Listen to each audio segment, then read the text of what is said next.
Pourriez-vous, s'il vous plaît, nous expliquer l'importance de la Kabbale? L'origine de la Kabbale se perd dans la nuit des siècles.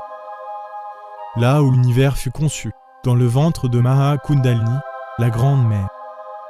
La Kabbale est la science des nombres. L'univers a été fait avec la loi du nombre, de la mesure et du poids. Les mathématiques constituent l'univers. Les numéros sont des entités vivantes. Intéressant. Donc, vous dites que tous les plans, ou séphirotes, comme on les appelle, doivent leur origine à la Kabbale. Les théosophes parlent de plans et de sous-plans. Ce sont les 10 séphirotes. 10 émanations de l'éternelle mère espace.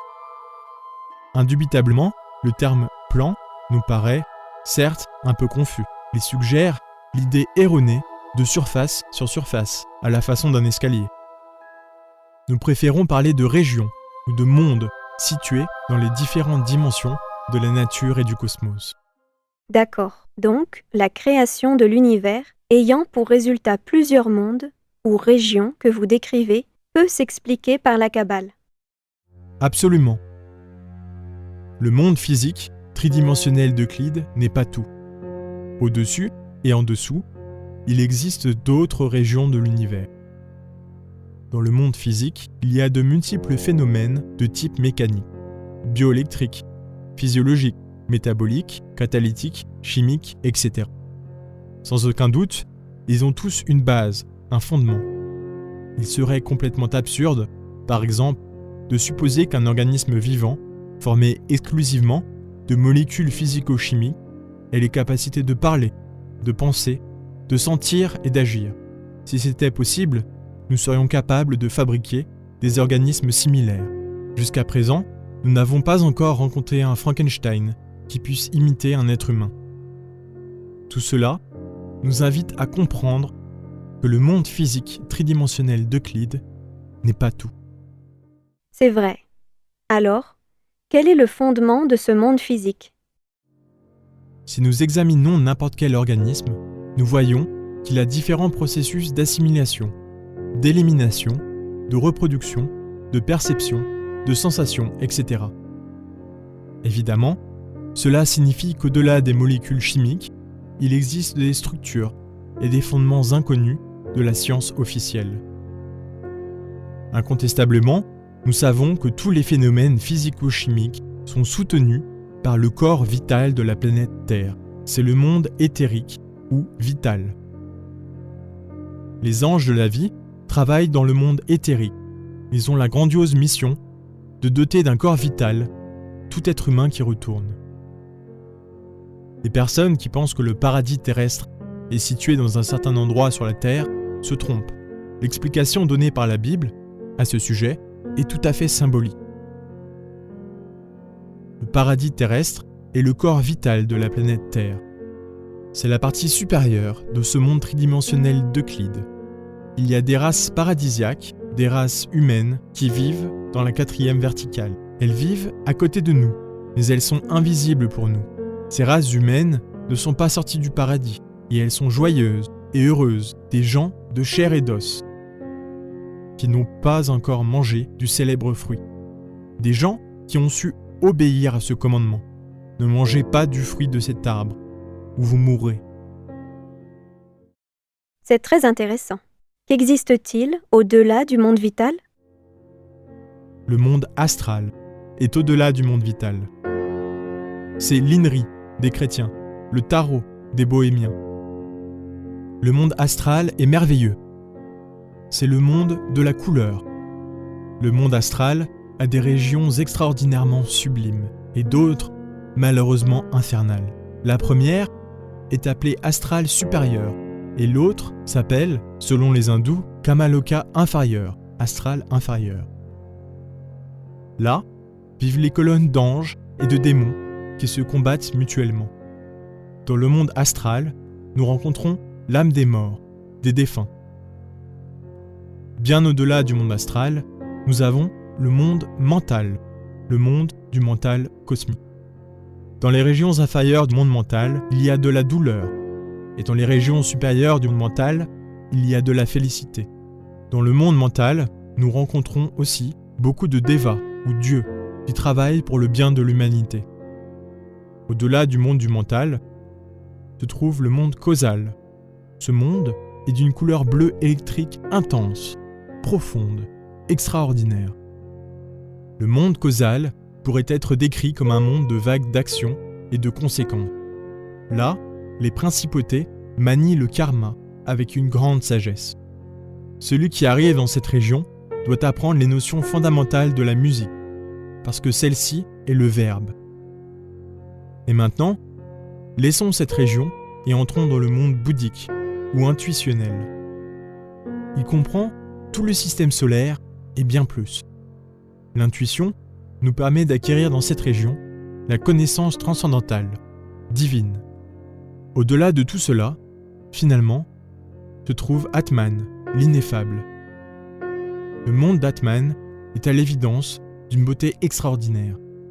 Celui qui pénètre dans le monde d'Atman peut constater que dans cette région, tout se réduit à des nombres. C'est une région terriblement réelle. Au-delà du monde d'Atman, bien au-delà, nous rencontrons le Nirvana. Le Nirvana est la région de la suprême félicité. La vie libre en son mouvement se déroule dans le Nirvana, dans un éternel maintenant. Mais le Nirvana n'est pas tout. Au-delà du Nirvana se trouve le monde du Paranirvana, où le bonheur augmente de façon extraordinaire. Bien au-delà du Paranirvana se trouve le Mahaparanirvana.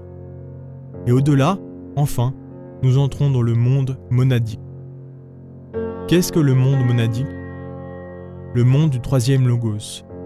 C'est une région ineffable et extraordinaire où vit et palpite Shiva, le troisième logos. Dans cette région, chacun de nous a son Shiva divin particulier, le roi. Il existe des régions plus supérieures encore, comme celle du Christ cosmique et celle du Père. Nous devons comprendre, mes chers amis, que derrière toute cette série de mondes se trouve la céité inconnaissable, l'absolu. Merveilleux, absolument merveilleux. Pourriez-vous nous expliquer ce qu'est l'absolu ? L'absolu est l'être de tous les êtres. Il est ce qui a toujours été et ce qui sera toujours. Il s'exprime sous forme de mouvement et de repos abstrait absolu. Il est la cause de l'esprit et de la matière. Mais il n'est ni l'un ni l'autre. L'espace profond et heureux est certainement l'origine mystérieuse de tout ce que nous connaissons en tant qu'esprit, matière, univers, soleil, monde, etc. Dans l'absolu existe la plus entière liberté, la plus absolue félicité, parce qu'il est gouverné par la loi unique. Malheureusement, plus nous nous éloignons du soleil sacré absolu, plus nous pénétrons dans des mondes chaque fois plus compliqués, où s'introduisent l'automatisme, la mécanicité et la douleur. L'absolu a trois aspects. L'Ain, l'Ain Sof et l'Ain Sof Aor. L'Ain se nomme aussi Sat en sanskrit, c'est-à-dire l'absolu immanifesté. Il transcende les lois du nombre, de la mesure et du poids. Qualité, côté, devant, derrière, en haut, en bas, etc. Il est la lumière qui n'a jamais été créée par aucun dieu ni aucun homme. Dans l'Ain Sof, le second aspect, il existe déjà une certaine manifestation. C'est là que demeurent toutes les créatures quand vient le grand pralaya ou nuit cosmique, parce qu'elles n'ont pas le droit de pénétrer dans l'Ain. Dans l'Ain Sof existe une étrange évolution inconnue des dieux et des hommes. Son exhalation est appelée jour cosmique ou Mahaman Vantara, et son inhalation, nuit cosmique ou grand pralaya. Durant la nuit cosmique, les 7 dimensions de base de l'univers se trouvent réduites à un simple point mathématique, qui se perd comme une goutte dans le grand océan. Lorsqu'arrive la grande nuit, ou pralaya, Brahma, le Père, se submerge dans l'espace abstrait absolu durant 7 éternités. Les 7 éternités sont des périodes de temps parfaitement définies. On nous a dit qu'un Mahamanvantara, un jour cosmique, dure 311 040 milliards d'années. Il est évident qu'un Mahapralaya, ou une nuit cosmique, est constitué de la même quantité d'années. Selon la Kabbale hébraïque, le troisième aspect est l'Ain Sof Aor. Chaque univers de l'espace infini possède son propre soleil central spirituel, et l'ensemble de tous ces soleils spirituels constitue l'Ain Sof Aor, l'absolu solaire. Il est évident que chaque système solaire est gouverné par l'un de ces soleils spirituels, scintillants, avec une infinie splendeur dans l'espace. Des sphères rayonnantes qui ne pourraient jamais être perçues par les télescopes des astronomes. Dans la nuit profonde, seules les ténèbres remplissent le tout. À chaque nouvelle aurore cosmique, l'univers ressuscite de ses propres cendres comme l'oiseau phénix. À l'aurore de toute création, du soleil sacré absolu émane le grand souffle, le très saint Okidanok, omniprésent et omnipénétrant. Pour pouvoir créer, le grand souffle doit se dédoubler en 3 ingrédients qui constituent le saint Triya Masikamno, les 3 forces originelles de la nature, le Père, le Fils et l'Esprit Saint. Certainement, la première émanation, en termes kabbalistiques, est le Keter, l'ancien des jours. Selon la Kabbale hébraïque, il est l'occulte de l'occulte, la miséricorde des miséricordes, la bonté des bontés. Incontestablement, il est Abba, le Père, comme l'a dit Jésus. Assurément, c'est notre Père qui est en secret, et il y a autant de pères dans le ciel que d'hommes sur la terre, a dit la grande maîtresse Elena Petrovna Blavatsky. À l'aurore de la vie, il n'existe que l'ancien des jours, la grande face. Tous les séphirotes, mondes ou régions émanent de lui. Chokma, le Christ, émane de lui en second lieu. Mais ne concevez pas le Christ exclusivement comme la personne qui vécut en Terre Sainte. Non, le Christ est un principe universel et éternel qui existe au-delà du moi, au-delà de l'individualité. Il se manifeste en tout homme qui est dûment préparé. Nous ne cherchons pas à sous-estimer le grand maître Yeshua ben Pandira, Jésus de Nazareth. Nous savons que ce grand maître est parfait. Cependant, nous devons savoir que le Christ cosmique ne s'est pas seulement exprimé à travers Yeshua ben Pandira. Le Christ s'est aussi vivement exprimé à travers Jean-Baptiste. C'est pour cela qu'on disait que Jean était un Christ, un Christus. En des temps plus anciens, c'est Hermès Trismégiste qui incarna le Christ. En Inde, Krishna fut la vive manifestation du Christ cosmique. Et les Incas du Pérou, Manco Cápac fut le Christ cosmique. Et ici, au Mexique, nous avons Quetzalcoatl, le Christ vivant manifesté dans un homme. Ainsi donc, le Seigneur Christ se manifeste là où existe un homme dûment préparé. Le Christ est un principe universel. Il est le Vishnu de notre terre sacrée de l'Inde.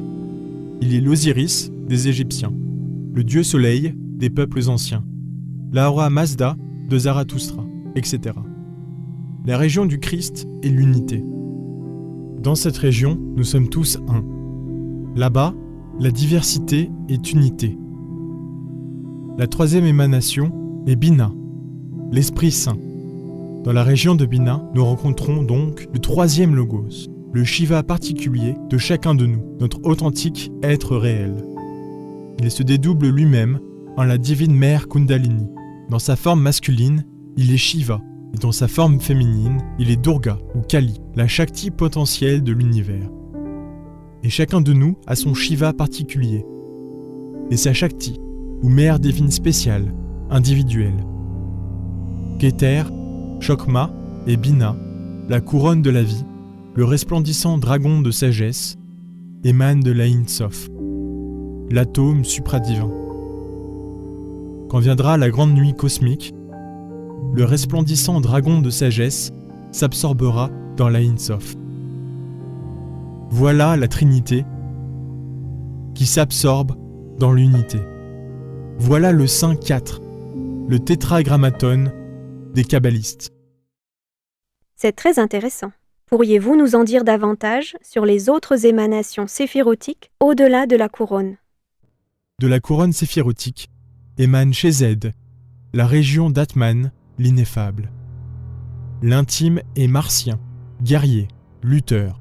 C'est l'intime qui doit lutter à mort contre les ténèbres.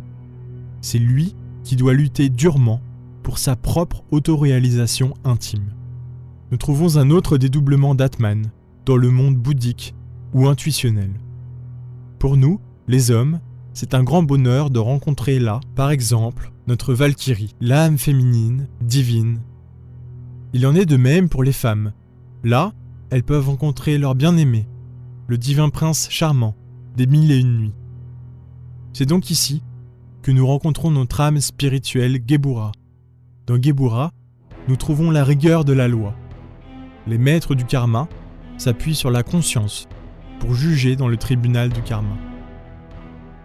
Si nous continuons, Gebura se dédouble en Tiferet. Tiferet est le monde causal.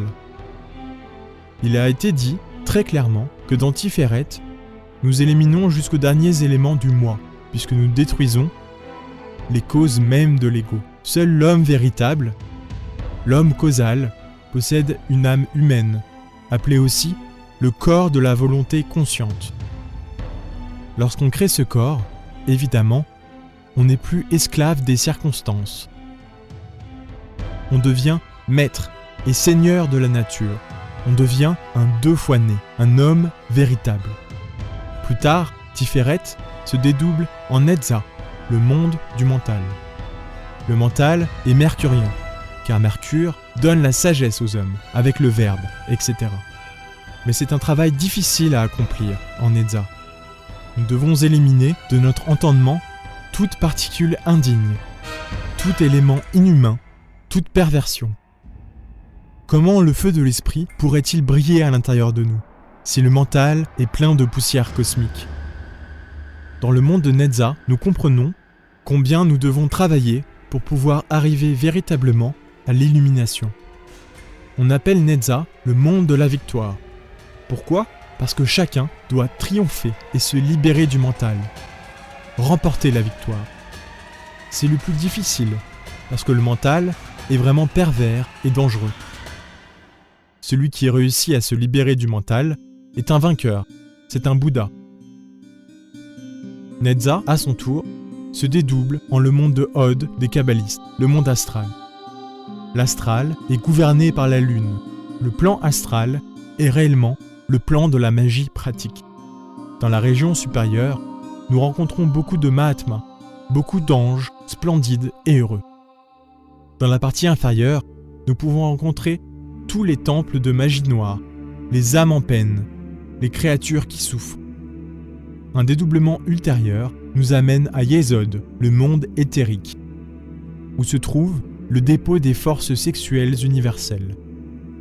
Cette pierre cubique de Yesod est le sexe. Et ici, dans le monde physique, nous sommes dans le séphiroth tombé, dans Malkout. C'est là que nous sommes. Nous étudions, nous nous préparons pour le futur et nous travaillons. Les 10 séphiroth forment les 3 triangles. Le premier triangle est l'Ogoi, Keter, Chokma et Bina. Le second triangle est Éthique, Shezed, Gebura et Tiferet. Le troisième triangle est magique, Netza, Hod et Yesod. Malkout, le monde physique, est, je le répète, un séphiroth tombé. C'est vraiment incroyable. Pourriez-vous, s'il vous plaît, nous dire comment nous pouvons améliorer notre vie en travaillant avec ces séphiroth? Au commencement, tout est à l'intérieur du logos, de l'ancien des jours. Et quand le logos se dédouble en tous ces séphiroth, il tombe dans le monde de la manifestation, jusqu'au monde physique. Il est intéressant de savoir que ce Malkout, ce monde physique dans lequel nous vivons, a été un jour à l'intérieur de l'ancien des jours. Et pour finir, le jour arrivera où ce Malkout passera par des transformations successives pour retourner une autre fois à la source d'origine, à la région de Keter, l'ancien des jours. Souvenons-nous qu'à l'intérieur de la Terre, dans les infradimensions, se trouvent les Qliphos, et ceux-ci font partie de Malkuth. Il existe 9 intradimensions, sagement symbolisées par Dante dans sa Divine Comédie. Dans ces 9 intradimensions involuent différents êtres humains. Ainsi donc, les 10 séphirotes involuent et évoluent. Cependant, le plus intéressant, ce n'est pas leur involution, ni leurs évolutions, mais leur révolution. Chacun peut faire la révolution des séphirotes en lui-même, ici et maintenant, en foulant le sentier en lame de rasoir. Celui qui doit nous conduire jusqu'à l'autoréalisation intime de l'être. N'oubliez pas que l'union grandiose de Shiva et Shakti, c'est-à-dire de notre Père, qui est en secret, et de notre divine Mère, dans la pierre cubique de Yesod, est quelque chose d'extraordinaire. Je me réfère au séphirote d'Ahat, qui n'est rien d'autre que la connaissance tantrique. Nous avons besoin d'utiliser cette connaissance parce que c'est au moyen du tantrisme que nous obtiendrons l'ascension du feu sacré dans l'épine dorsale. C'est au moyen de la connaissance tantrique que nous pourrons, un jour, nous convertir en l'ancien des jours, être nous-mêmes l'ancien des jours. En un mot, nous avons besoin d'intégrer les 10 séphirotes en nous, ici et maintenant. Ils sont en nous, mais nous devons les intégrer pour nous convertir en Dieu. Quand cela arrivera, nous aurons le droit de frapper à la porte 11, l'Ain Sof Aor, cette porte des prodiges, et elle s'ouvrira. En poursuivant ces développements cosmiques, nous pourrons arriver à frapper un jour à la porte 12, l'Ain Sof, et finalement, béni soit celui qui peut frapper à la porte 13, l'Ain, parce qu'il se convertira en un Sat Kun, en la vive manifestation de l'absolu, ici et maintenant, en un Dieu au-delà du bien et du mal. Souvenez-vous, mes bons amis, que le nombre 13 est sacré. Jésus et ses 12 disciples faisaient 13 personnes. Le calendrier aztèque est basé sur le 13. Il y a 13 mondes qui vont de pair avec les 13 séphirotes. Parce que l'ancien des jours, le 10e séphirote, n'est pas tout. Il provient d'un séphirote supérieur, qui est le 11e. Et le 11e provient, à son tour, du 12e. Et le 12e, à son tour, du 13e. Il y a 13 cieux, 13 mondes.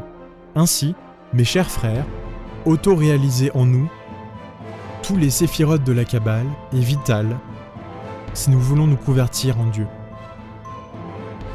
Toute la doctrine que nous sommes ici en train d'enseigner conduit à cela.